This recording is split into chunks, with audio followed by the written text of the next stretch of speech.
कलयुगी भक्त के बारे में। कलयुग का भक्त था, कलयुग का भक्त महाराज परीक्षित।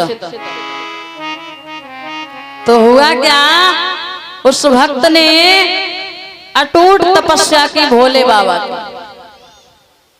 और भोले बाबा जैसे वरदान देने वाले। तो उस भक्त ने अटूट तपस्या की, अटूट तपस्या की। तो भोले बाबा ने कहा, आपने इतनी तपस्या की, अब मांग लो, क्या मांगना चाहते हो। तो उसने कहा कि हम जो मांगेंगे आप हमको वही दोगे। भोले बाबा बोले हाँ, पर शर्त एक है, क्या, जो तुम मांगोगे, जो वरदान हम तुम्हें देंगे, और जो भी तुम मांगोगे उससे 2 गुना तुम्हारे पड़ोसी को मिलेगा। और उसने विचार किया कि तपस्या हमने करी और पड़ोसी बिना तपस्या करे मौज में।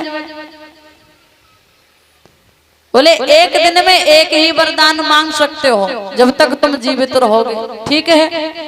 एक दिन में एक वरदान, बोले हाँ ठीक है। अब ऐसा ही किया तो उसने एक बात कही, भोले बाबा आप हमें ये वरदान दे दो कि हमारा बड़ा सुंदर सा घर बन जाए। भोले बाबा बोले तथास्तु, ऐसा ही होगा। अब उसका बड़ा सुंदर सा घर बना एक, और सामने जो पड़ोसी रहे, भोले बाबा ने पहले ही कहा था कि तुमसे 2 गुना उसे मिलेगा। अब उसके बने सुंदर से 2 घर। अब बड़ी समस्या, तपस्या हमने की, वरदान ये हमसे ज्यादा पा रहा है, क्या करें। उसने कहा भोले बाबा एक सुंदर सी बढ़िया सी गाड़ी लिखवा दो।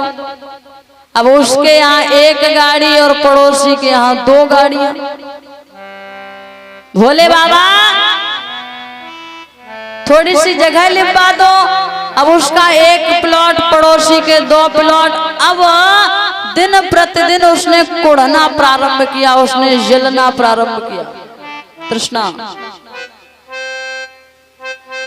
तो एक दिन उसे इतना गुस्सा आया, इतना गुस्सा आया, उसने कहा भोले बाबा हमारे घर के सामने एक बड़ा ही भारी सा कुआं खुद जाए। अब उसके घर के सामने 1 कुआं और पड़ोसी के घर के सामने 2 कुएं। कुछ लोग ऐसे होते हैं ना, खुद चैन से रहते हैं ना किसी को रहने देते हैं। तो उसने कहा अब क्या करें, अब कुआं तो खुद गया,